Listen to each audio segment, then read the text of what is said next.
Chocolate factory in Virginia. Yeah. $250 million chocolate factory. 250 million? I thought it was 250 jobs. didn't know it was 250. Well, yeah, they said it estimates 250 jobs also, but it's $250 million. Wow. So we're eating more chocolate. There's such a demand. Chocolate price has been going up faster than inflation. What are we talking about? Chocolate factory. I have no idea what you're talking about. I sent the news article on it. I didn't see it. Apparently, I went to bed Virginia. last night at 6:30 and was asleep before 6:45. I sent it right before you were complaining about Ukraine. But Yeah. I was trying to help you out.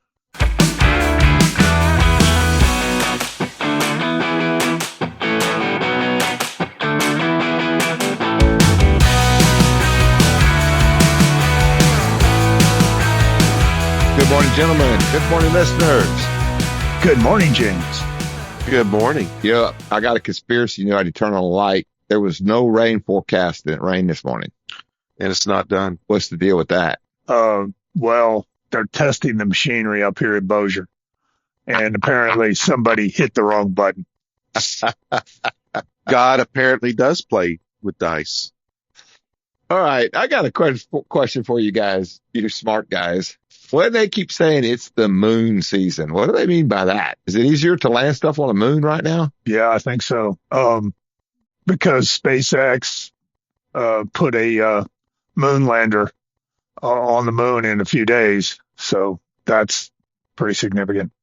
So they Anyway, time it. They time it. So I guess that'll be the same thing. we're closest to the moon, I guess. At some point. Okay. A So it's good cheaper launch to- window. Yeah.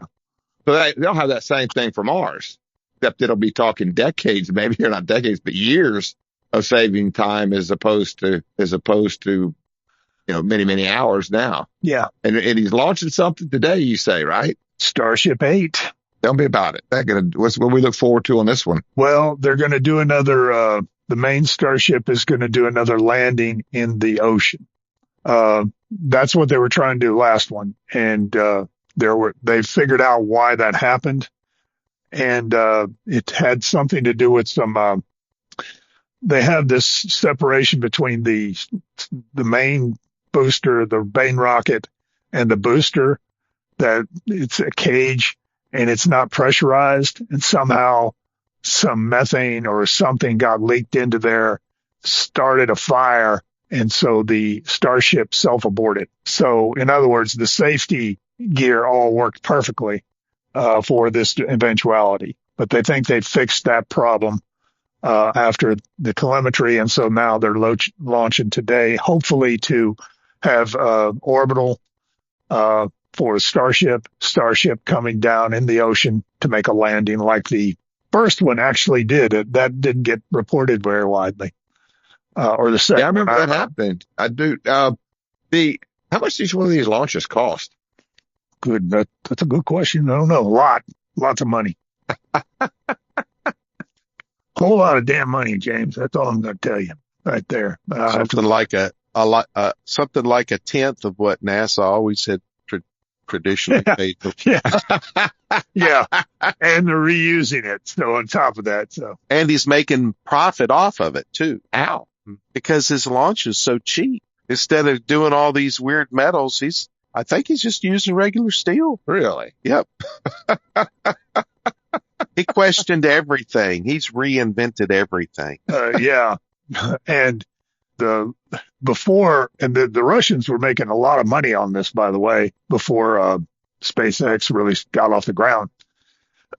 We were launching everything through Russian 1950 era rockets. That they took a different approach. Theirs were kind of heavy, meant to be reused, bulletproof, but they were charging a lot, and I think it was some cost per kilogram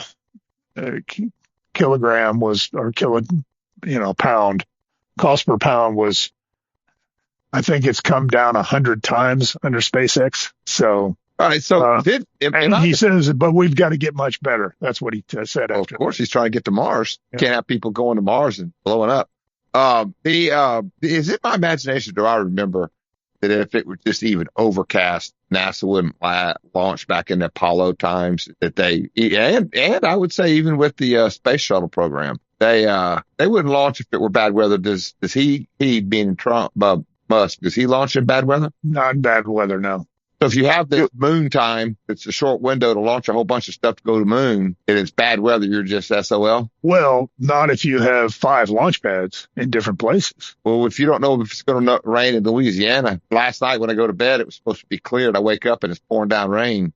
How do you know which site to take it to? Well, remember, last night, I bet Doppler was showing rain, before you went to bed.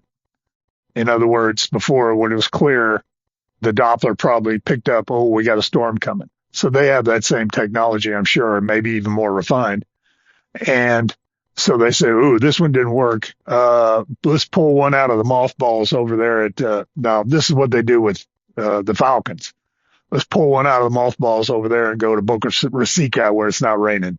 Okay, so it's in the same state, just not, I got it. No, California is one.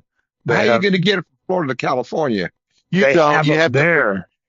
But the payload would take some time to move it. So they have to predict based upon the weather season for that area, which one would most likely be beneficial. But here's the thing. Rain isn't the problem. That's not part of the risk. Yeah, lightning.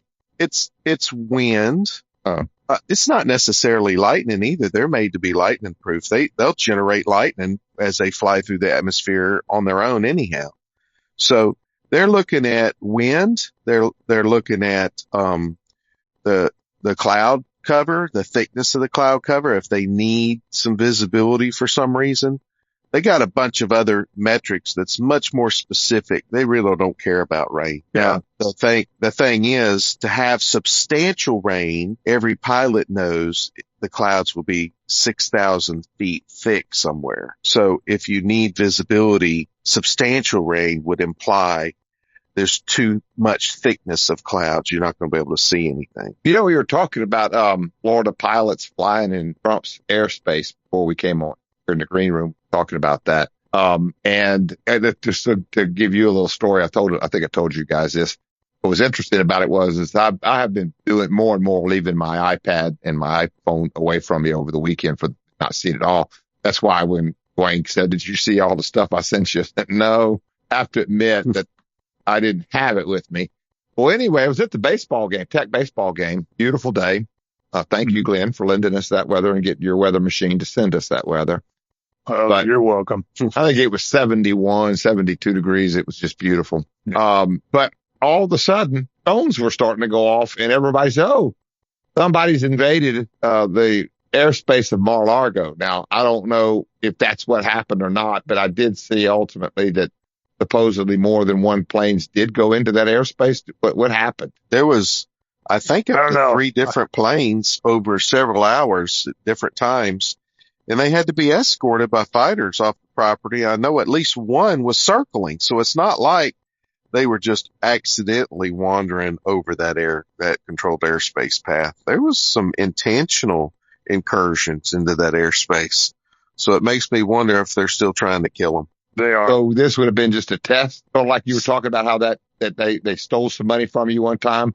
Wasn't much, but what they're doing is to find out if they can get more money. Yeah, they say maybe. Yeah, this is the $1 charge on your debit card. It could have been Hunter Biden trying to drop a bag of Coke over Mar-a-Lago so they could. There's been some funny memes on that. Last time I was here, there was Coke. Just an update on Starship. A test cost $90 to $100 million. That's about what I would have guessed it. Now these days, eggs, what they are. So going that. Thank you, Glenn. I did want to know that.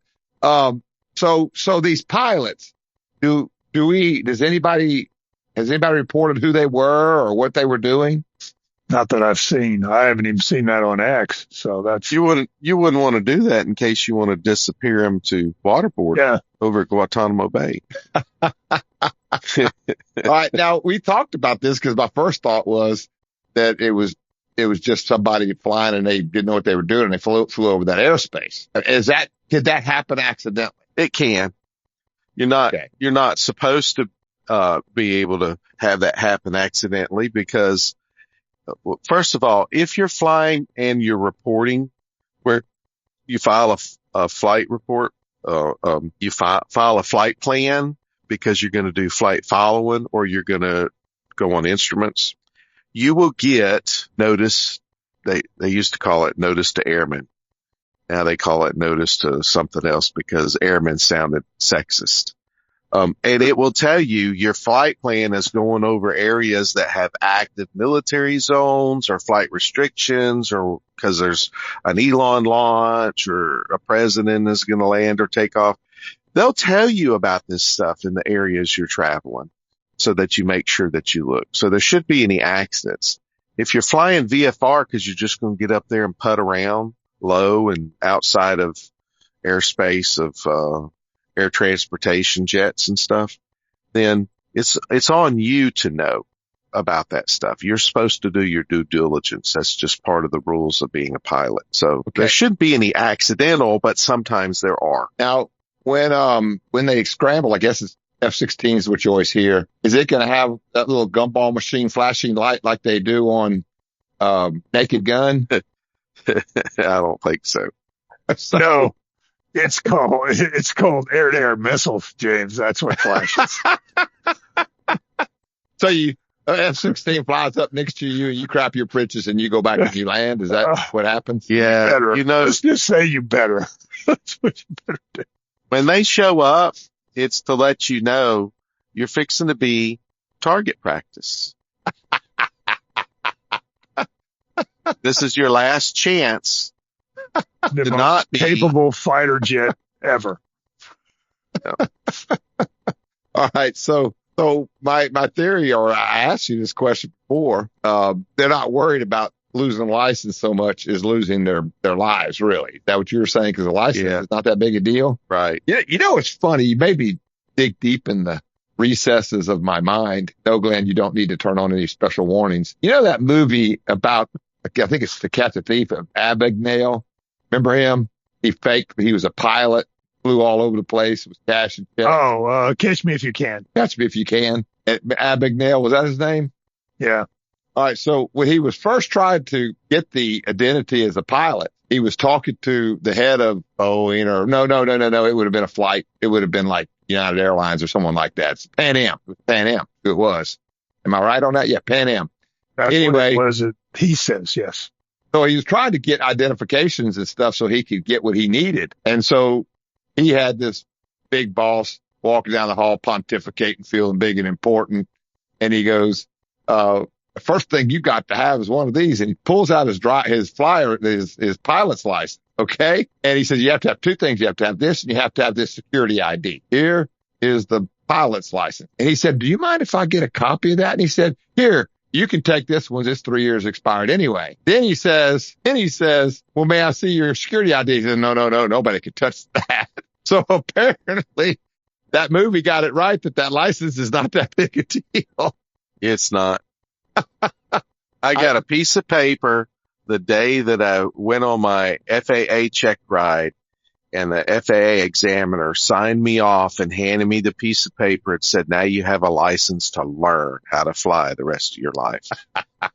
And I've got that piece of lawyers. I got it. Yep. And I got that piece of paper and I kind of stapled it into the front of my very first flight log. And, nobody's ever going to ask for it again, except when I go to rent an aircraft. They want to see my flight log and look at my hours and look at my license and all that, just because to make sure the insurance covers me if I wreck their plane. Okay. So will we ever know what happened there? Well, it's not clear right yet, but we might get a little more information over the next day or two, but other news is crowding everything out. So we're really digging hard to find all this news. I know. I've been trying to walk around it. I'm going to give you the small window to talk. Well, you can talk about it as much as you guys feel like it is. It's just not that interesting to me. However, you do have me interested in the Apprentice, where Rubio and Vance are the finalists apparently. And the reason, even though that I absolutely positively believe that whole Ukraine thing is fake, there I said it. It's yes, people get killed, but they all get killed in these fake wars. And Russia must be a paper tiger. I don't care about all this crap. I don't. However, Trump's playing the game, and he has given assignments, obviously, to these two fellas. They're to play their parts. How did they do in the latest Zelensky BS?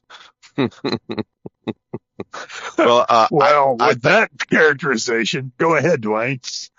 I think Rubio played the role of Laser Eyes. He was using his Superman powers and was frying the brain of Zelensky with his laser eye stare. He really didn't say much. I'm sure there was a lot that was said for the weeks leading up to that meeting, but he didn't say much. He was just giving this evil eye.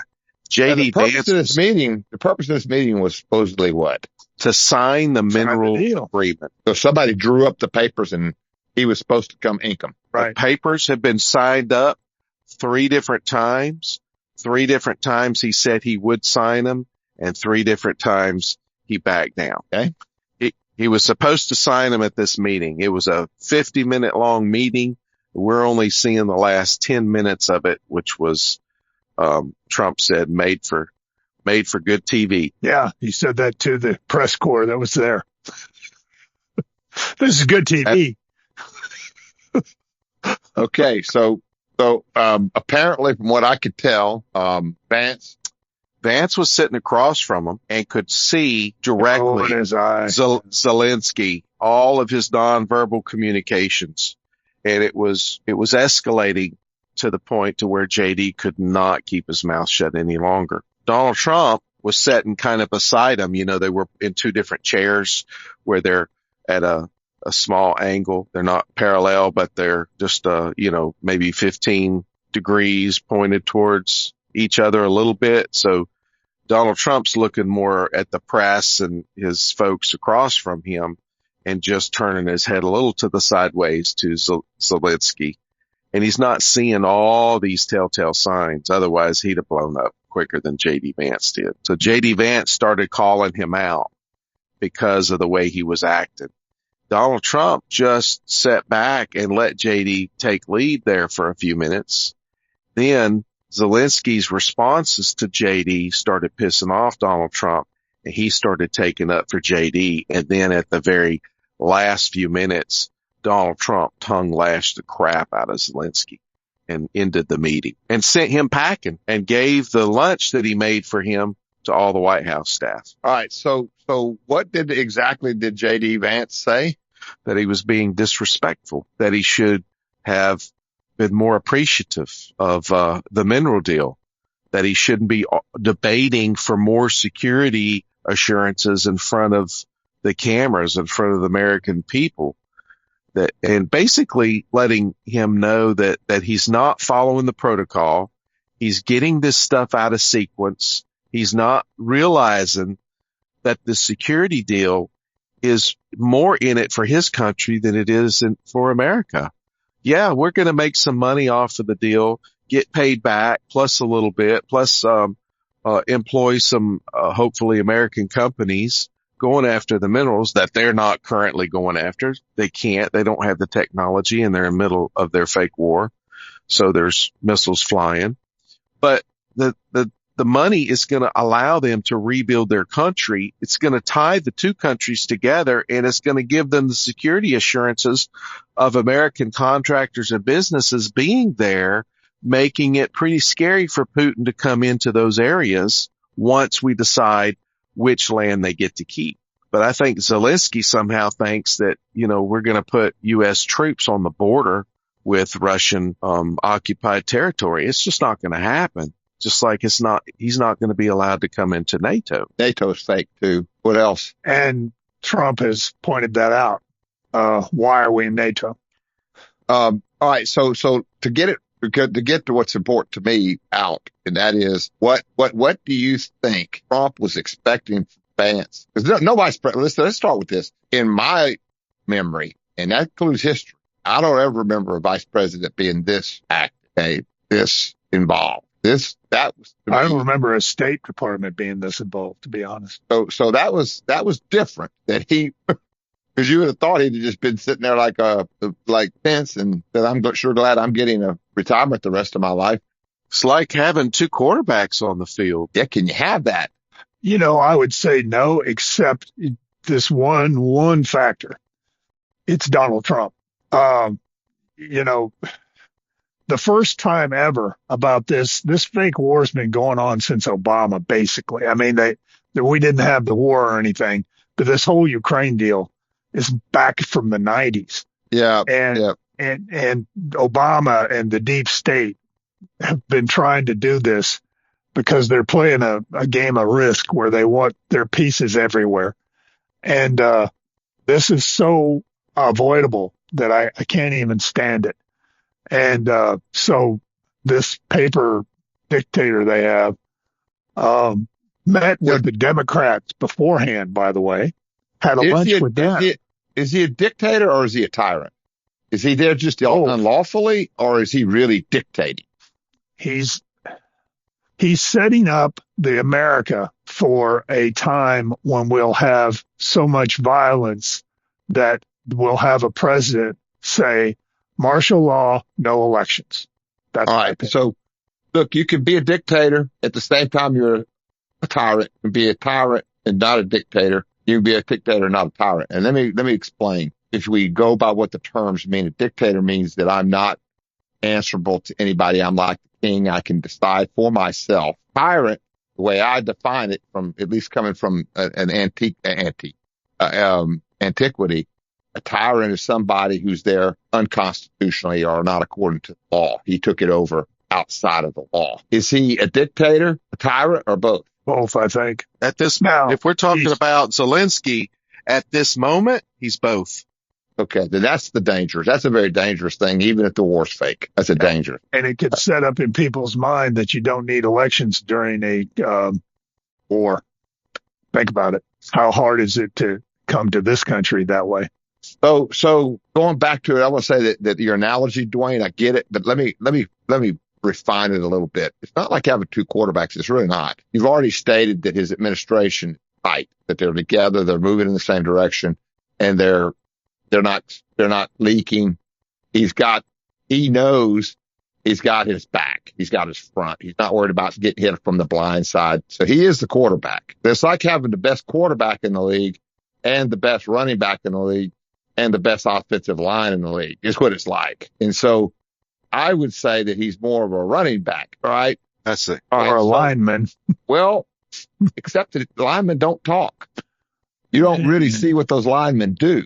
All right, so what makes this fascinating to me, and that's the only thing fascinating to me about this fake war and this fake controversy. I don't care about any of it other than this. Dwayne, you've absolutely convinced me that Donald Trump is running an apprentice. That that's what he's doing. He is looking for what's going to happen when I'm out, and he looks like to me his two finalists, just as Dwayne said. I'm not taking credit for this analysis. It's going to be Pence and Rubio, and he's been behind Rubio, by the way.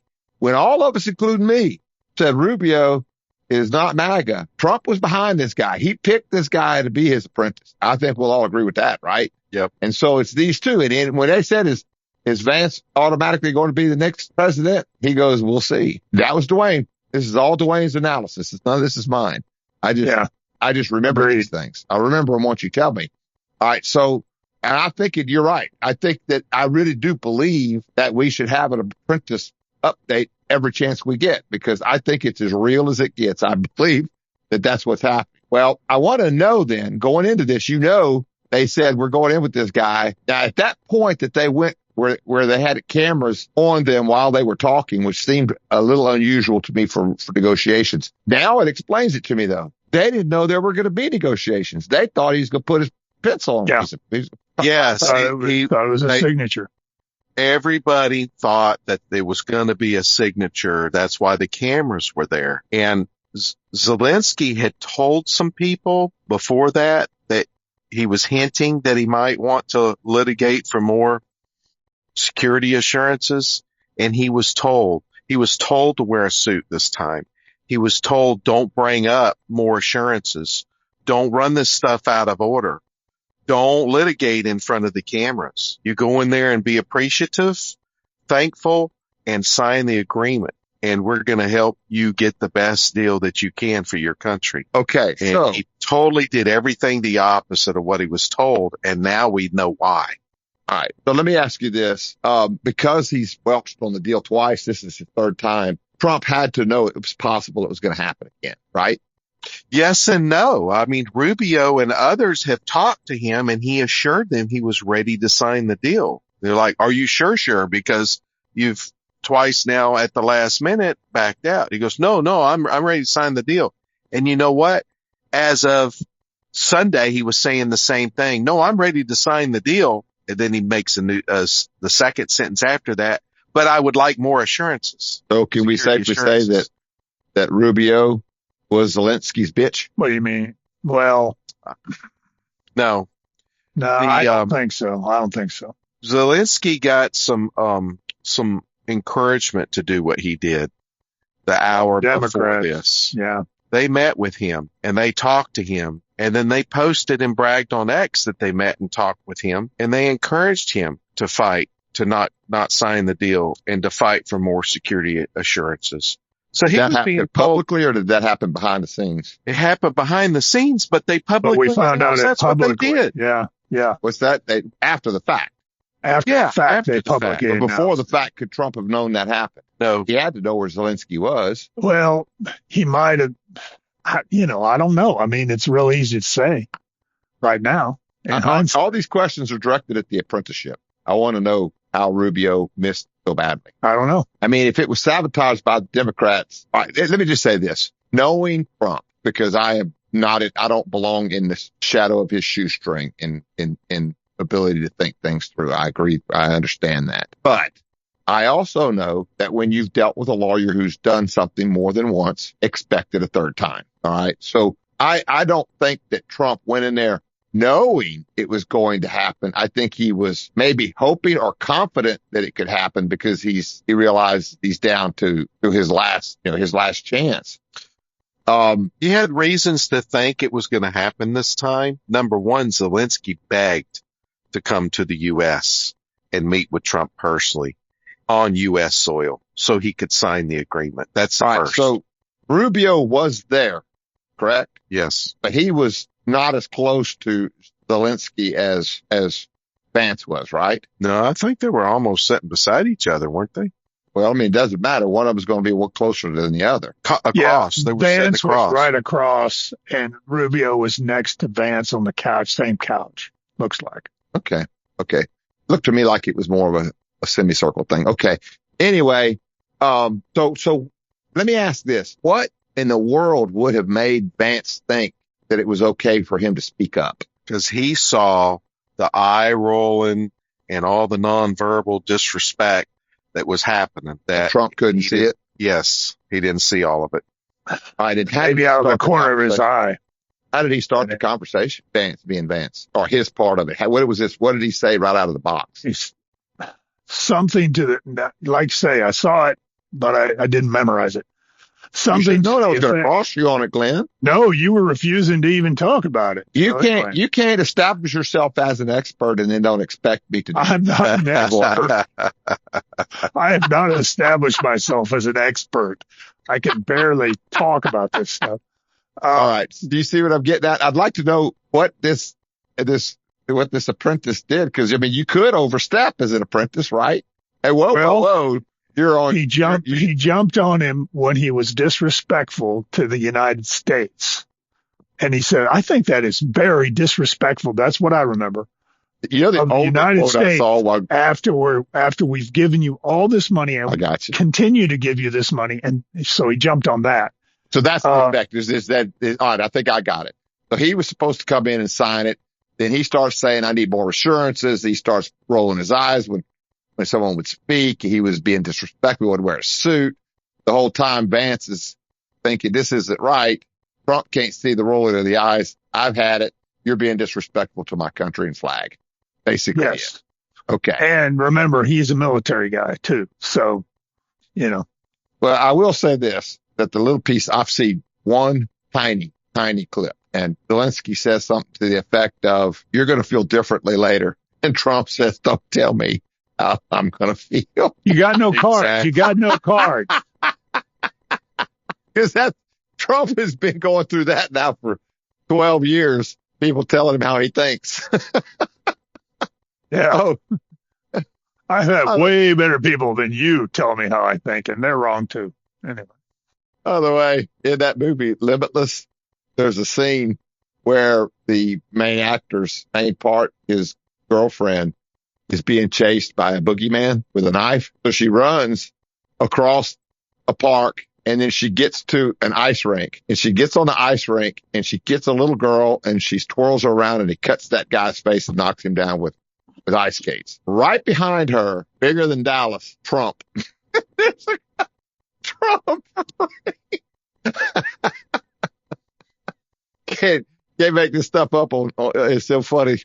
They loved him at one time, didn't they? Anyway, so you both agree that Trump was definitely okay with Vance speaking in that situation. Yeah.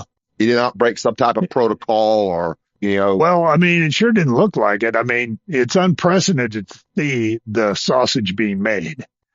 Well, And, so you'll know where I'm going. That's what I'm wanting to make sure that he was definitely okay as an apprentice to speak up when he did. In fact, he should have spoke up. What do you say? I think that the influencer in chief knew it was a possibility, and he just knows how to, I don't know. There's nobody that is as good on his feet as Donald J. Trump.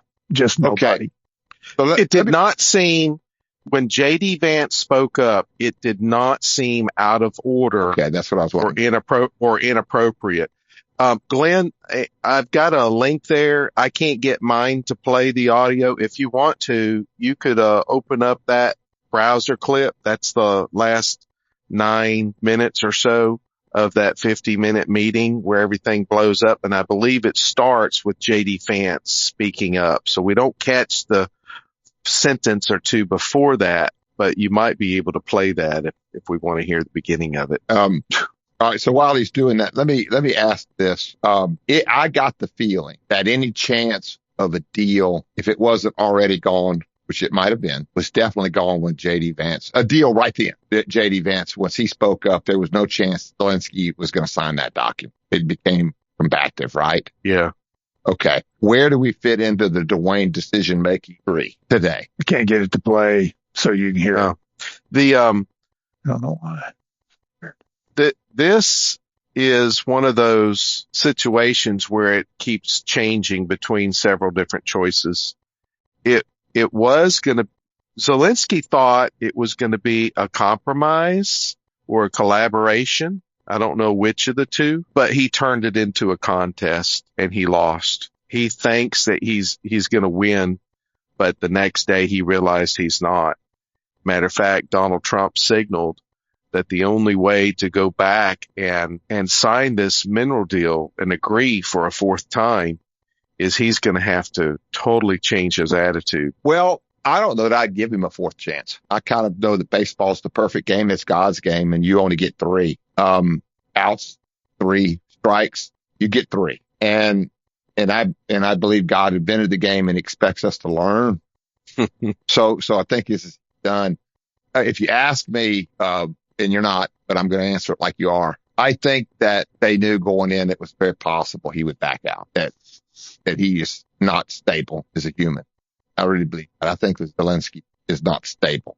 He didn't look stable at all in the videos that I saw. He looked like a person who was on the stand, but was on drugs about his drug charges. That's He what might have been on drugs. That's well, you see what I'm saying though? He looked totally, the way he was shifting, the way he was. Now, what language is he speaking now? He's English. Second or third? I know he's speaking English. Is English his second or his third language? I don't know. I think most people in Ukraine speak 2 to 3 different languages. But this would be his second or third at best, right? Language. Yep. Okay. So he was definitely out of his league when it came to trying to communicate with someone as educated as J.D. Vance. Anyway, he didn't understand some of the things that were mentioned. When Donald Trump kept telling him, you don't hold any cards, he didn't understand about card analogy and deal making. Boy, the press missed that day with Lindsey Graham. Lindsey Graham apparently took Trump's side And just said, Well, he knew he'd been exposed. Yeah. wait, I know. But what's so funny is apparently Zelensky took that is that Graham was telling me what to do. And he says, you can't tell me what to do unless you become a citizen. Well, then the press took that and missed the whole idea of what was going on, because that's all Zelensky was saying. I'm not listening to Lindsey Graham. That ought to tell you something. He is definitely a dictating tyrant. He's not supposed to be in office, and he's dictating. He's just doing what he wants. But going back to it, I think they had to have known that he might back out. And they had to have known that he went in with a bunch of Democrats, okay, put stuff in his ear. There's no question about that. Trump had to know that it was possible. Well, J.D. Vance mentioned to him the fact that he went and campaigned with Joe Biden in October. Yeah, I saw that. Something that you sent, I think. Well, all right. So where I'm going back to this thing is I know I'm being too much like I'm taking a deposition and going back to where I'm trying to go to. And that is, did Vance do what his role in the outset would have been, or does the Apprentice also cover impromptu things that happen without plan, and do we see how you handle it? It covers impromptu, but what happens is Donald Trump realizes impromptu means taking a risk, taking a chance. And sometimes you win and sometimes you lose. And I believe in this case, J.D. Vance took a risk and he succeeded at it. I think Donald Trump gives him an A grade. Okay. So Trump probably at some point in that conversation realized this dictating tyrant wasn't going to sign that paper. And he was probably developing something to say in his mind, and Vance took care of it. Yep. Yeah. Cause that's when Donald Trump finally come up and said, you're risking your country. You're risking World War III. Now, I didn't see it. Did he literally say this is over, Trump? Did he say that? Yeah. He said, either we have this deal or we're out. He told them, either you sign this deal or we're out. So at this is crap or get off the pot. So going into it, it was supposed to have been cooperative. They were going to go in and sign a piece of paper, celebrate it. I think Zelensky will be out. I think he will lose his power. I think they will make a deal with somebody else. That's my prediction. Where does that go when there's no longer negotiations? It turns into what? Combat, right? Is that something basically? Yep. Okay. Yep. So we're on the Dwayne's decision tree. We're into, we can't deal with you anymore. We got to eliminate you. We got to eliminate you. That's a contest now. I don't think Zelensky is as popular in his country as he thinks he is. He knows he's not, I think, because that's why he doesn't have elections. And you got to shoot a tyrant out almost always. They won't leave. That's how they got in. They got in illegally, and they're going to require you to take them out. I think that's the way it's going to be in Brazil. I think that's how it's going to be in England. I think they're going to have these people. Well, if they're not even necessarily tyrants, so the idiots put that Muslim in as mayor of London. But the long and short of it is, that part of it was interesting to me, because regardless of whether or not it's fake, which I know it is, you still had a role to play. There still was a position, an apprenticeship position that both Rubio and Vance had to do. And you were both saying that there's no doubt in your mind Trump would have been happy with how Vance handled. Yes. Now, I think if Donald Trump gave a personal behind closed door review to J.D. Vance, he may have said, instead of saying this, I would have said this, but I still think you did a great job. Okay. Now, Rubio had the same opportunity. Missed. I don't know if I don't know if I agree with that. All right. Because he would have had to start talking over Vance to get an opportunity. Well, it's the first one to speak. Well, yeah, I wouldn't have talked. Test. I don't know. I wouldn't have talked over Vance. I probably, as Secretary of State, as I saw where Zelensky was going with that, I may have head him off at the pass and said, "Now wait a minute, we discussed this, and here's what we said. Here's the order of things. And I would have said, you know what? Time out. Let's talk in your native language. Let's get a translator in here. I want to make sure there's no misunderstandings of translation." That could have been his risky move to step up and win with Trump. In my opinion, just from hearing what you guys have said, the only one in that room that might have been able to salvage it was Rubio. Yep. Yeah. I think he failed. I think he's going to get an F grade on that. I think if I was Rubio before this meeting, when I saw Zelensky walk in with his monkey suit, I would have said, hang on, Mr. Donald Trump, can we postpone this meeting for an hour? Let me take him and go get him a suit. And during that process, I would have discussed with him a little bit more. I got you. So it would be like being the outlaw of country singers wearing that stuff when they weren't supposed to be. He was showing he was a rebel. When, you know, the big porticature there at the front of the White House, the carport, the swinging lamps. Yeah. And Donald Trump met the limousine that dropped off Zelensky. When he got out in his all black crap, Donald Trump says, I see you dressed up for the occasion. Gave wise ass remark, because he knows he was told to dress up. And the last time he met him, he wasn't dressed up. And then some reporters even shot some questions about, why can't you wear a suit? Do you even own a suit? Don't you realize this is disrespectful to come to the Oval Office without a suit? So a big thing has been made of him not dressing up. It is the Shakespearean, what is it called? Prelude, to let you know how this is fixing to turn out. Foreshadowing. How he dressed was foreshadowing the train wreck it was fixing to be. Well, that's a big break with Thomas Jefferson. Thomas Jefferson believed in dressing down. Remember, that's what he got into it with.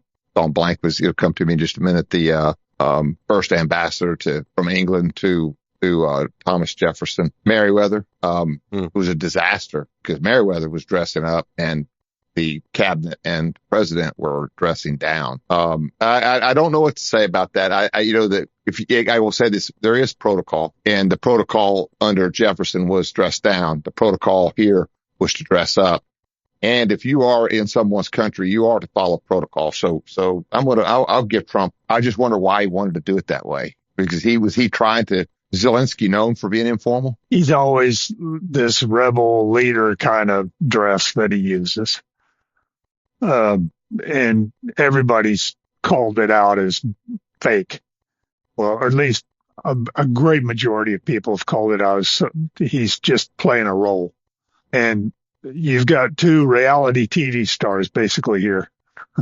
But I don't think people understand how good Trump is at the show. He's way better than anybody.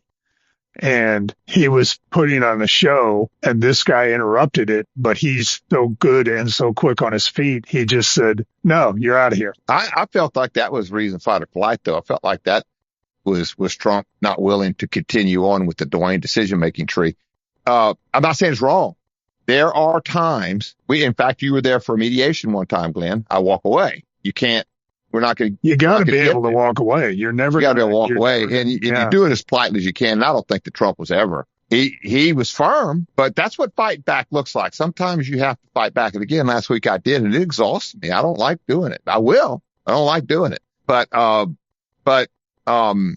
of the deal says you never make a deal when you're in an environment where you are not willing to walk away from a bad deal. And you won't walk away unless you're willing to take the consequences of walking away. That's the other coin. Yeah. Don't bluff. Be prepared to walk away. Right. I mean, and that happens in my practice all the time. They have to know I mean this and that I can back it up. You can't back it up. They don't care.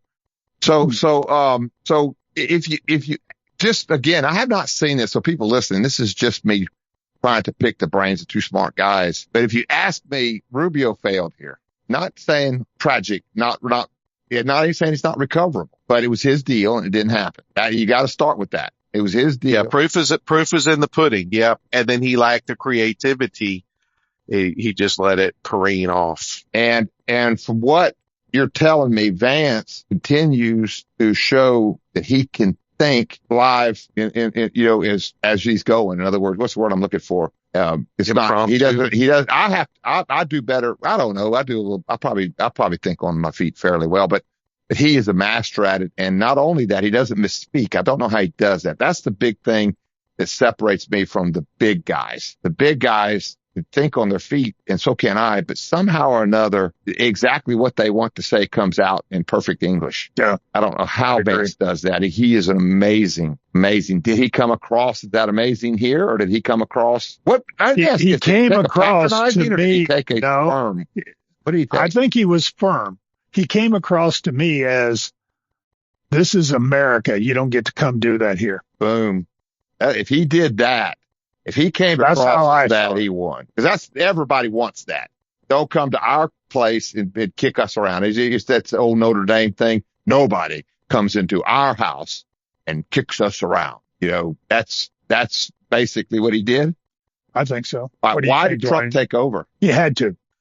Because Zelensky said J.D. Vance was raising his voice. So Donald Trump raised his voice and said, no, he isn't. No. No. Yes.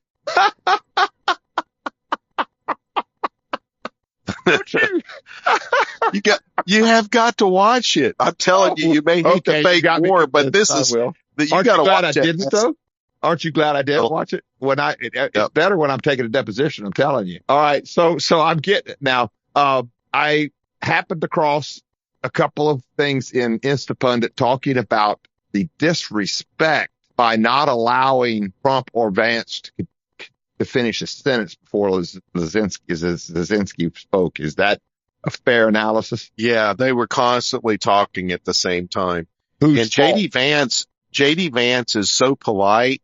He tried not to talk at the same time. He didn't like being interrupted, but he also tried to not just ramrod Zelensky. So he was struggling with that politeness. Donald Trump didn't have any problem talking at the same time and re-interrupting Zelensky for interrupting him. And say, no, so that's another reason. Be quiet. Okay, so there's the difference between the apprentice and the master. The master has that right to be disrespectful and rude if he needs to be, but you have the right to express yourself and show that this guy's being rude to you. Then I will step in as king. Yeah. Let's put it this way. Zelensky finally shut up and let Donald Trump give him a tongue lashing at the end. Donald Trump finally overrode him verbally enough that he finally just zipped it and sat there and took it. Okay. So it sounds like to me that this was a perfect setup then. I think that the United States gets an A+ on this. And this is why I'm going to say that. I think that Putin did not want to negotiate with how do you say his name? Zelensky. He didn't want to negotiate with him because first of all, he wasn't legitimate. Second of all, he was irrational. You can't get a deal with him. He changes. And that's exactly what Putin says. He's irrational. He can't deal with him. Okay. Right. So the United States said, okay, Rubio set it up. So maybe Rubio did fail. Rubio set it up. We're going to force the issue. He either signs it this time or we're going to do what Putin said. We're going to get rid of him. I think that's what's happened. So I don't know. I'm kind of equivocal on Rubio. Maybe Rubio was supposed to let that happen. But the deal would be if he starts welshing on the deal, then we're not going to have you say anything about it. We're going to let Vance step in, or Vance just saw that he needed to. But the long and short of it is Zelensky has shown he cannot be rationally. He cannot be dealt with. You can't get agreement with him. He's going to welch on the deal. And when you have a person like that, I've said that before too. If I have an insurance agent, a claims rep who is being ridiculous, I file suit. So I'll have a lawyer to deal with. Somebody I can deal with. I just get past it. I do that frequently. I'll file really early. Why are you filing so early? Because I'll say it because I can't deal with you. Putin has given assurances to Donald Trump. If he wants to rape and pillage what's left of Ukraine, go ahead. Be my guest. You're welcome to do that. I have no problem with that. That's why this mineral deal was a big deal. Putin's looking at it as the U.S. taking gross advantage of what Putin's not going to take, the land he's not going to end up with. And Donald Trump's looking at it as it's a way for America to help them not only pay back, but also make money to rebuild their infrastructure and to provide some of those additional security assurances. Putin's not going to come in and start bombing a bunch of U.S. contractors on the mineral deal. He's already signaled he's okay with that. So this was a win-win. When the Democrats said, oh, go in there and demand more assurances, don't sign a treaty, that was a lose-lose, because the Democrats have been using Ukraine for a decade or more for money laundering and getting their own pockets rich. So I'm confused. All right, now They hate Lithuania is one themselves. that Russia took. I guess it was during Obama. Is that right? He took Lithuania. Is that right? Crimea. Crimea. All right. Is Lithuania still free? Yes. Oh, All right. So the Crimea is on the Black Sea, though, right? Yes. But they've got their port. They don't need Ukraine for a port. They've got that. Right. All right. So if you look at the territory they've taken from Crimea, warm water port, all the way up a thick layer, all the way up the Russia border, so that they're providing a buffer zone in case EU troops or US troops come in there. He doesn't want them on his border. and this is probably going to come across really, really bad. I don't care what type of government Russia has. They need a warm weather port, and it's not right to stop them from having a way to buy and sell during cold weather months. I've never thought that, and I find it funny that they can't hold on to one. Over historically, even Japan, back before World War II, was before World War I. They took their warm weather port away from them. So they've been fighting for that forever. I'm totally against communism, so I hate to see it done under a communist, but I understand them wanting a warm weather port. I don't. Austria wanted one before World War I. They all need one. They said it's our port, and it's like Terrazzano. Like, well, no, it's always been Austrians. Then why is it called Terrazzano? It's such an Italian name. go for America. Anyway, But anyway, all right. So you guys did a good job on it. You passed your deposition. I think what the solution, without seeing it, talking to you guys, it sounds like to me they knew, they being Rubio, Vance, and Trump, knew it was possible that Mr. No Suit would back out. If he came with no suit, there was an indication already he wasn't going to do the deal. And Trump was not there to see the rolling eyes of and the gestures, because he was by the side, which is the way you do things when you're trying to work things out. You put the two sides side by side or at 90-degree angles, not across from each other. So it's clear they thought they had a deal, right? Where they set them. yeah, I would say so, yes. All right. But that keeps you from seeing facial gestures and feet and all kinds of things that you need to see. All right. So then with knowing that, they were just going to let him back off. And I think Trump was going to say, that's over. I think that was where it was going to go. Trump says, well, okay, you're not going to sign it. Bye. Well, then he starts being disrespectful, and nobody's disrespectful to Trump's America. Vance stood up for America is what basically happened. Don't you mistreat America. Don't you talk bad and down to America, you Lithuanian drug addict. And so basically he says it in nicer words than that. Then Trump goes, the deal's over. Basically, yeah. And Yeah, now you have people calling to get out of NATO, to stop the payments ever to Ukraine, all sorts of things coming. Yeah, this whole thing has turned it around where it's in your fake war favor now. There's a lot of Americans saying, let's just pull the plug on this. Absolutely. All right. So I will take it back completely. If I were putting this together as a strategy, I'd have told Rubio, look, it's too personal for you because you're the one negotiated the deal.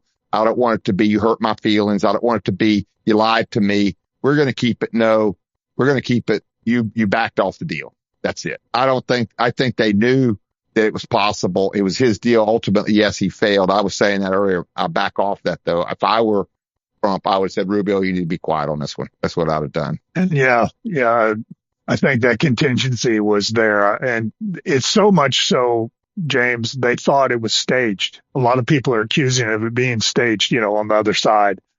We do have to keep that possibility out there, guys, if you don't want to fall for the Antichrist. I'm not saying Trump's the Antichrist, okay? But I am saying that I don't care who your leader is. I used to say that about Ronald Reagan. You got to ask, is he right? Okay. So I do ask, was it staged? It's crossed my mind that it was staged, but I don't think so. And what do you call staged? What you said, if this happens, this is where we're going. Is that staged? Or States is would that have required strategy? Putin and Zelensky to be in on it. I think the odds are against that.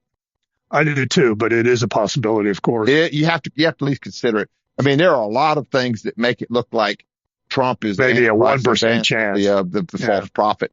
But again, I don't think so. I really do think that they're good, but I want to say that we got to question. You have to question. The reason that I don't want to talk about it is the rest of it is I don't think any of this war matters. I think I think lithium is just a bridge from petroleum to whatever is ultimately our ultimate source of energy. It's just a bridge. We need it now, but we're not going to need it forever. That's my opinion. And again, comes from just talking to you guys. But I think that I do believe that even as a fake war, you have to have an end. And billions of dollars were stolen from you and me. And when you end this fake war, to successfully end it, Trump needs money back. And that's lithium. I think that's what happened here. I think he sees it as a fake war too. But why don't we, since you were the money launderer, we want something back. What do you say to that? I think it's a good observation. I mean, he's trying to get something for America in this deal. He's trying to make it, not just stop it. He's trying to say, look, we're not just going to stop it. You need to pay us back a little. I think if I understand the deal correctly, there was going to be a joint bank account, so to speak, that royalties from mining was going to go into, and the U.S. would be the account manager. And it would be split 50-50. Benefit both countries then. Yes. Yeah. He was trying to rebuild their country, give them money. With their money. They had money to rebuild. Yeah. And they don't have the technology to mine these things. So he's going to bring in U.S. companies and potentially other companies too. Could be an Israeli company or German company. He was going to bring in different companies, and the royalties off of it were going to be put into account and split 50-50 between the U.S. and them. And we were going to get paid up to the first $500 billion, since we promised 350 million or billion rather. Okay. Well, I will tell you that fits perfectly with my belief. It's a fake war. So if that's where you're going with it, I'm fine with it. I really am. To me, Zelensky's got to go. He's got to go. And I think he will be gone sooner rather than later. And I think it's we could go back to over a week ago when Donald Trump did say he's a dictator if he doesn't have elections. And then five days later he was asked, "You called him a dictator." Did I say that? Oh, here's the thing. I can't imagine I would say that. When this happens, I want to know, I'm going to say, I know that there are people listening to our podcast that aren't admitting. We've got to start being precise in our language. That doesn't mean that he is there unlawfully. Dictator means that he has unlimited power. A tyrant is somebody who got there illegally or stayed there illegally. If Trump didn't step down after his next 4 years, he would be a tyrant. Okay. And you can have good tyrants and bad tyrants. Pisistratus, or however you say his name, was a good Greek tyrant. He was a good one. He actually made Greek better. The Greece made Athens better. So I don't have but you got to get him right. You know what I'm saying? And I know that the terms have changed a little bit, but I think he is a dictator, but I think he is a tyrant too. I think he's illegal. He shut down political opposition. He shut down freedom of the press. He shut down freedom of religion. He doesn't have elections. He's declared martial law. That's tyrant.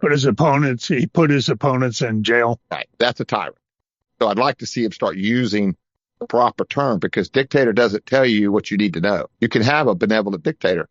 It tells America what they need to know.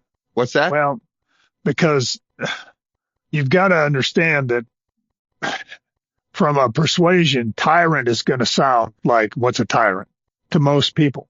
Not you, maybe not me, and maybe not Dwayne. But think of the energy it takes to define it. When I say tyrant, what does that? What the image? That's interchangeable in American mind. As to dictator? Yes, in my opinion. Oh boy, we got to educate. That's not it. It doesn't. I understand, James, and you've defined it very well. But you're going to have to define that 27 times. It'll catch on. Every person's mind So over and over and over. Think of the energy it takes. fair enough. All right. Easier to So, say dictator. all right. We got to go through the lightning round on some things. Measles.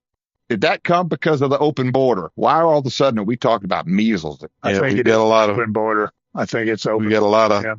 lot of unvaccinated people have come in here. All right. So when I was a kid, I got the measles. All right.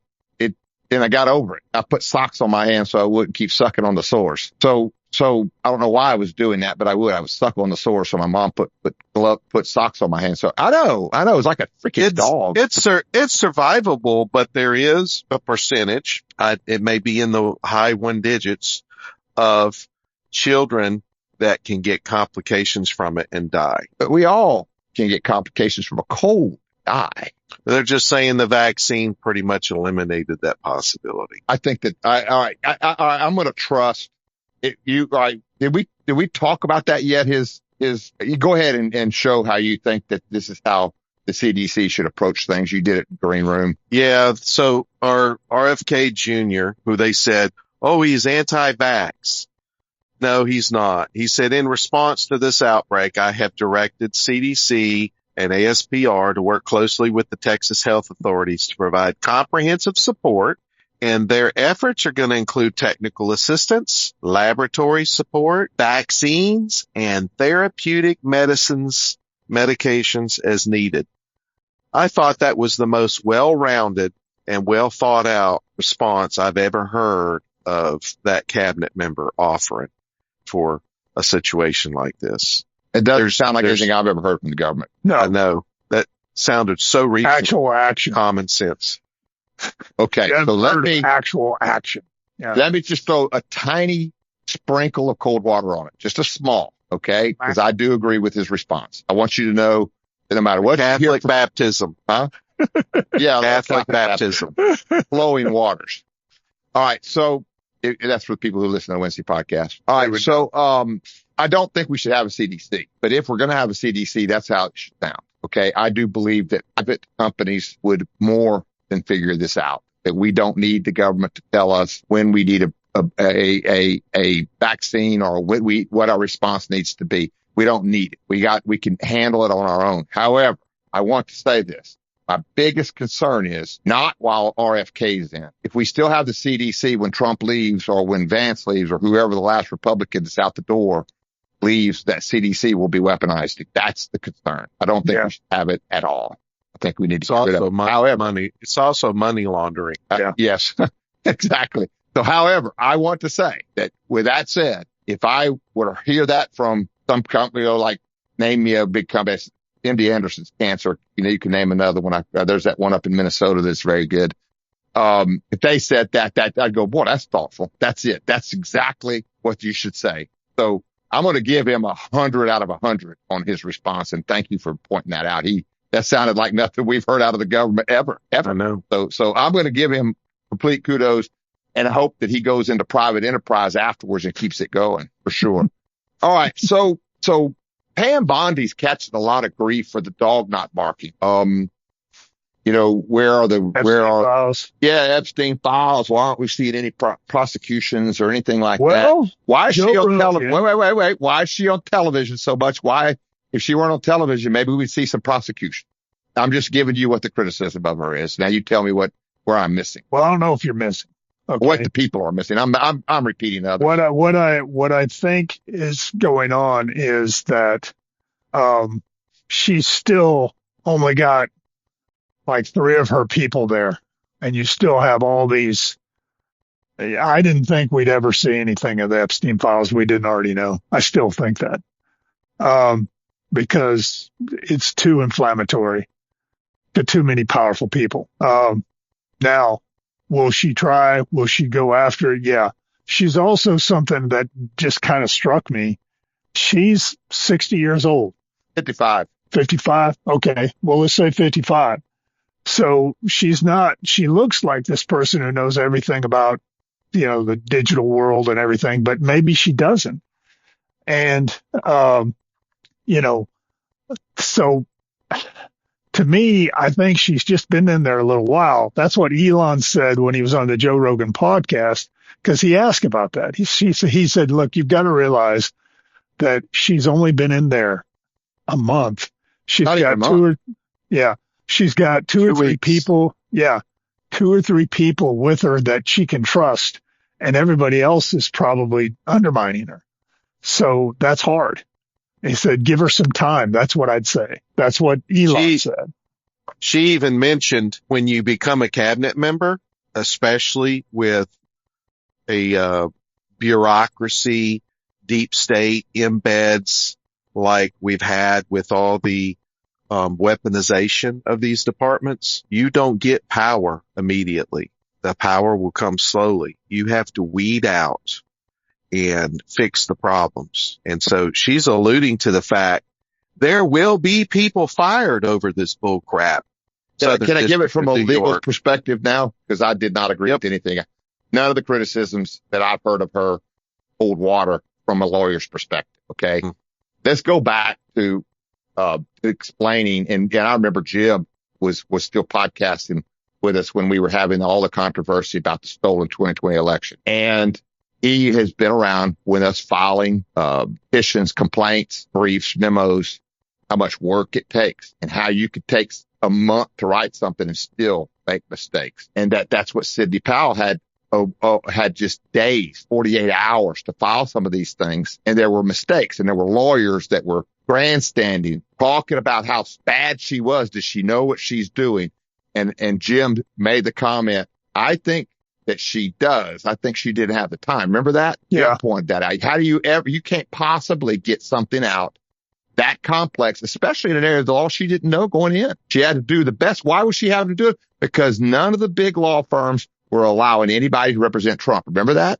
You would get blackballed if you represented Trump. And boy, did she. Right. She got blackballed. All right. So I look at this lady coming into this office that was totally corrupt, absolutely totally corrupt. She can't count on anybody at all. Everything that comes on her desk, she has to assume has some type of ill motive behind it. She has to assume that. She can't drop how does she know that the person who turns over the Epstein files doesn't stick some false information in there? She has no way of knowing that. And she doesn't know who to trust. So what she does, in my opinion, is what they are doing. Cash, Bongino, you got to be the one that investigate these things. And I'm not letting it out until you tell me to, because she can't trust them. And I don't see any possible way that as the head of the DOJ, that she's able to release anything right now at all. And I think it's ridiculous to say that she has to put out the Epstein files in 2 weeks. Okay. As much as I joke about it, as much as I talk about, we don't see the Epstein files. Ask Sidney Powell what happens when you rush something. Yeah. You can't rush this. Is there a hurry? So the first step is to what? It's to lock in what the facts are. We've got to memorialize what is in there. And the second thing would be at that point to start analyzing. And she doesn't. And so what she was able to do was able to show that somebody in the Southern District of New York isn't turning over everything. So now we've got an investigation as to who that was. Well, we don't have to hurry up and release those Epstein files, do we? Is there any reason that you could think of that not we have release, to say? Secure them, yes, but not release them. Yeah, I want to know what's in there before I release them. I'm not going to create a trial strategy till I do discovery and find out what documents there are. You can't make a decision on how you're going to proceed with a case until you know what's there, right? Correct. So from a lawyer's perspective, 2 freaking weeks to release something like that? I don't think so. That's my opinion. What do you say to that? I guess the retort would be, why did she say she was? I will say this. She did what she said she would do. She released what she had. Yeah. That's what I would say too. And protected the 253 victims in the process. Yep. Agreed. I think that it is, you absolutely, if you are a lawyer criticizing the time that it's the fact that she's taken her time getting that done, if you're a lawyer saying that, then you should no longer be a talking head. You don't have the right to do that because that's not realistic. I could take a small med mal case and it takes months to get all the information in that I need to make a decision. I can't make a decision based on on my client's word. You know what I'm saying? You have, and they may absolutely be telling you the truth, but they don't know the medicine. They may have missed something. They're emotional. Who knows? But you can't. I think what she did was she said, this is what I got. Here you go.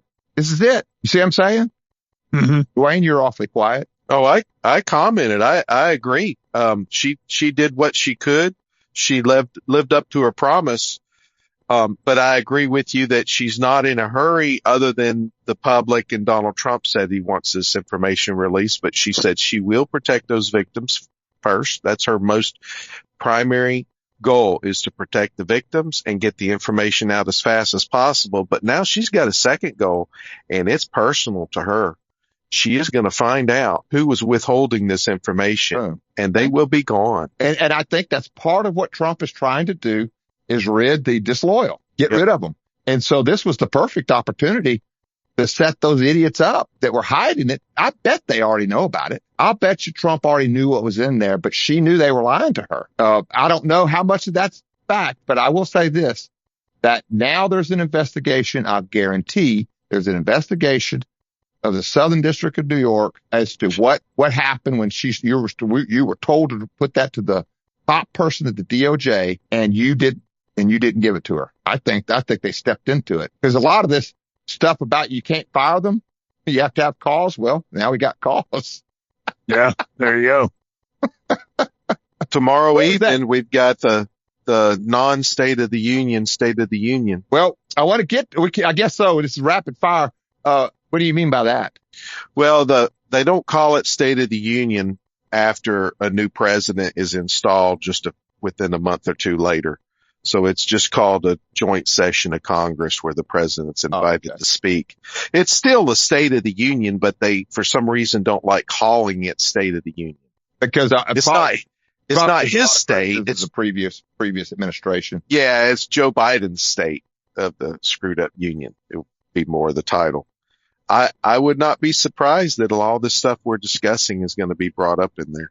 And the doctor from, is it Texas, that blew the whistle on the illegal gender affirming care on kids was still being performed, and the Biden administration tried to put him in jail, prison. Right. Mm-hmm. And Donald Trump, when he got in, he immediately dropped those cases. I think he's going to be one of his highlighted personal invites to it tomorrow night. You know, those people have to answer to God. My goodness. Okay.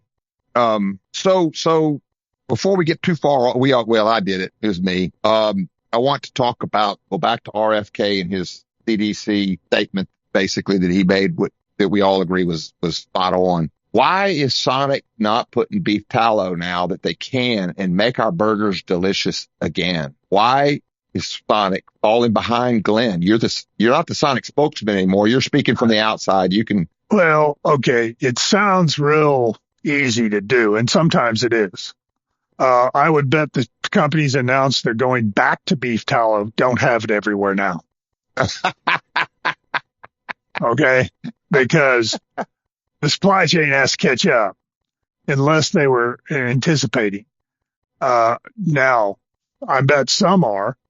And, because of the supply chains and how these big franchises kind of lock down who you can use, you have one vendor basically, and you can't just go get it.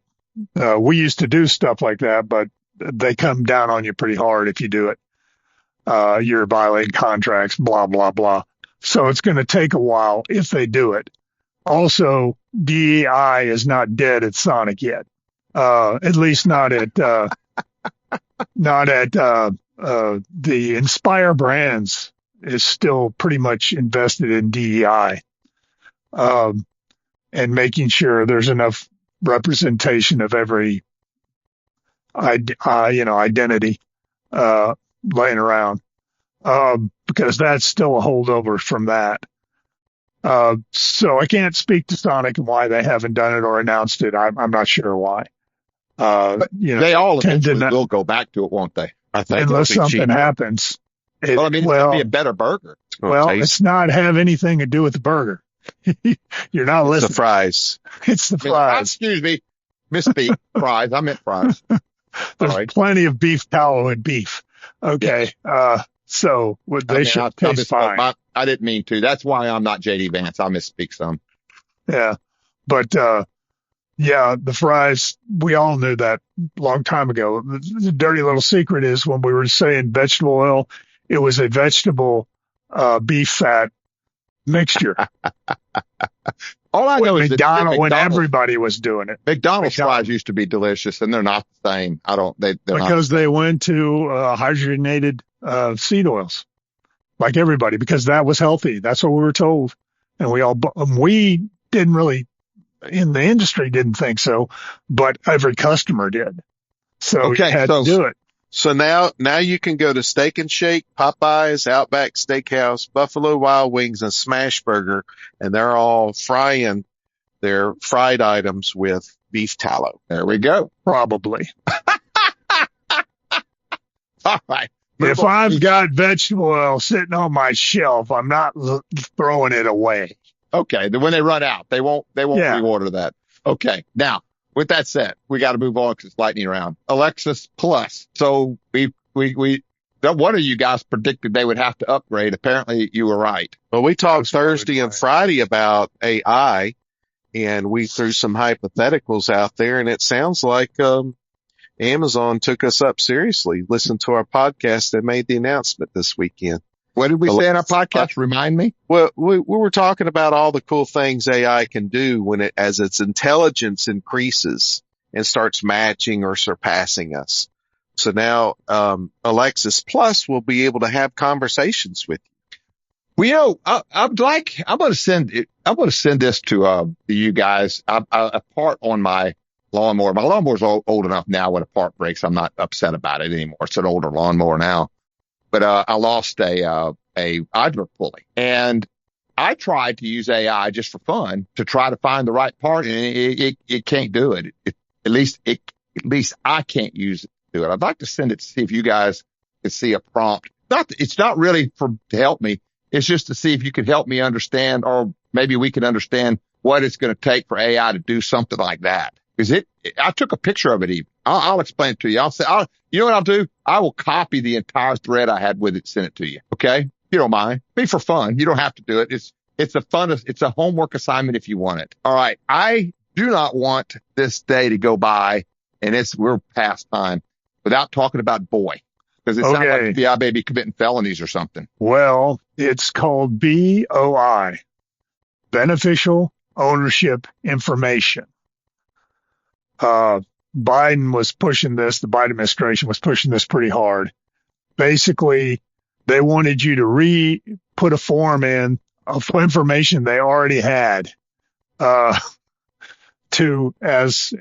anybody who has a LLC, corporation, S Corp, sole proprietorship, I think as well, would have to have the beneficial ownership information, which is, you'd have to put it in the system. You put in a form. This has been in the courts as well, because some have challenged its constitutionality, because you have to have I'd have to have my ID, like my, Social Security, driver's license or a passport or something in this information as well. So they could combat, and this is what's so crazy about it, combat the shell corporations. Yeah, Biden's doing this, okay? Anyway. All right, so let me get this straight. Is it a federal form that you have to fill out? Yeah. Where do you find it? Good question. Talk to your accountant. I'm sure it's online, but so let me get this straight then. Try to understand it. All right. So Louisiana does a very good job explaining this, but it's in common law as well. You have natural persons. That's people that were born to an inseminated person. That's a natural person. Then you have juridical persons. Those are people too, but they are created by law. You're saying any juridical person, if you're 25% owner of whatever it is, you've got to provide this information. If you're 25% or more? Yes. All right. So the natural person who is behind the juridical person has to turn in a form. Is it? Yes. Is it? Okay. Probably. Okay. This is the problem with it. You've just hit the crux of the whole problem. There's people who are not that the entity is the corporation is the entity. You've hit the problem right there on the head, and it's information they should already have. They do have it. Yeah, they just don't have it in our state forms. Yeah, all you got to do is go to Secretary of State, look up my LLC. I agree. Yeah, I agree. And guess what? They still want it. They want you to fill this out because they're going to fine you $500 a day if you don't, and possibly $10,000 and put you in jail. All right. And so the question is not right now because we don't think this government will do it, but you're saying that someday if we don't get rid of it. Well, I have an update, James. Okay. This is the reveal I've been talking about. There's a influencer on X, Terrence K. Williams, who's very MAGA, and he posted a thread saying, Elon, could you please talk to Trump about this crazy BOI rule? Because it's being litigated right now as unconstitutional, but it goes back and forth. It has gone back. Yeah, it's constitutional. Yeah, it's not. Okay. And they've been extending the date when you have to file and everything. As a precaution, I had my accountants file one for me because I'm still in an LLC. So Elon replied to this post, and he said, I'll look into it. Today, Trump posted on his on Truth Social that he has instructed the whatever agency's in charge of this, Treasury Department, to not enforce any penalties for the BOI. It's a bad regulation. We're not going to enforce it. I want to get rid of it though. Someone else will. Well, that's working its way through the courts to get rid of it. Well, that's interesting. Because there's and you notice probably most people don't know it, that if they're a small business, they don't even know this exists. I didn't know. That's the first I ever heard of it. All right. So we got to keep going. I know we're running out of time. We got to keep going. So that guy that was on, Home Alone, Macaulay Culkin, he was on the Golden Globes yesterday, wanting to have children. His brother. His brother? Yeah. I can't pronounce his name, so I'm sorry about that, ladies and gentlemen. Basically, he got up. He won an Oscar for a movie he was in. I don't know what kind. I only saw the speech he gave, which he really loves his wife, and he won a Golden Globe. And she said, if you win a Golden Globe, because he's been wanting to have more children, they have two. And she said, okay, I'll have more children if you win a Golden Globe. I'll give you another one. And he goes, yes. Well, she didn't think he'd win. And he did. Okay. And so after that happened, it was kind of funny. Them and their friends were talking about it at the car. And she said, well, the only way you're getting another one out of me is if you win an Oscar. And he's holding the Oscar while he's telling this story. And so it was a very positive family, kind of, we're married, let's have children message. So it got some play everywhere. Okay. I've got to run. So I got one more thing. We may have to cover it more next time because this is huge. We might just use this as a teaser. Dwayne or Glenn was talking about Rogan, Joe Rogan, and he said something to the effect of there are some things out there that are so bad that he's afraid to talk about it because they may kill him. What's that about? Briefly, he knows how the Department of Defense is stealing money, but he couldn't say anything about it because they'd come kill him. This is the military industrial complex. Yeah, not regular soldiers. We're talking about the people who are stealing the Defense Department money. So contractors, companies, generals, all sorts of them. Wow. He didn't say that, but that's my assumption.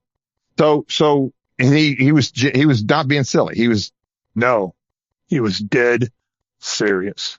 Is he going to say he's not going to do anything about it because of it? Or is he just saying, I got to be careful how we introduce this? He can't talk about it publicly, was what he said. Things are going on behind the scenes. I gotcha. Well, I'm not surprised. Like I said, I'm not, to be in a hurry to get this stuff out's ridiculous, guys. It's more important for us to memorialize it, to lock it down, to find out who the enemy is, see who's helping, who's not helping. You don't want anybody involved in the litigation who will put something in a petition that's wrong just to spike your petition. So I say give them time. What do you think? I do too. I just think that he was trying to address the whole criticisms of Doge and that he was firing people. He said, we're not firing anybody. We recommend to the heads of the department, these are the people you can get rid of. And then they do the firing. Okay. If you notice, Pete Hegseth changed gears and ordered all DOD civilian personnel to respond to Doge's emails now. That would include my son. My brother. Who's my brother? Yep. Wow. That's going to be interesting. Look, I all of a sudden have got to go. So tell me about 33 really quickly. All right, real quick. I do a quick one. If you want great coffee, wonderful pastries, if you want to really have a great day, you'll get over to Exit 33, the PJs and Coffee in Houghton, Louisiana, where you can get all these wonderful things. Get some Second Round Bakery cookies while you're at it at secondroundbakery.com.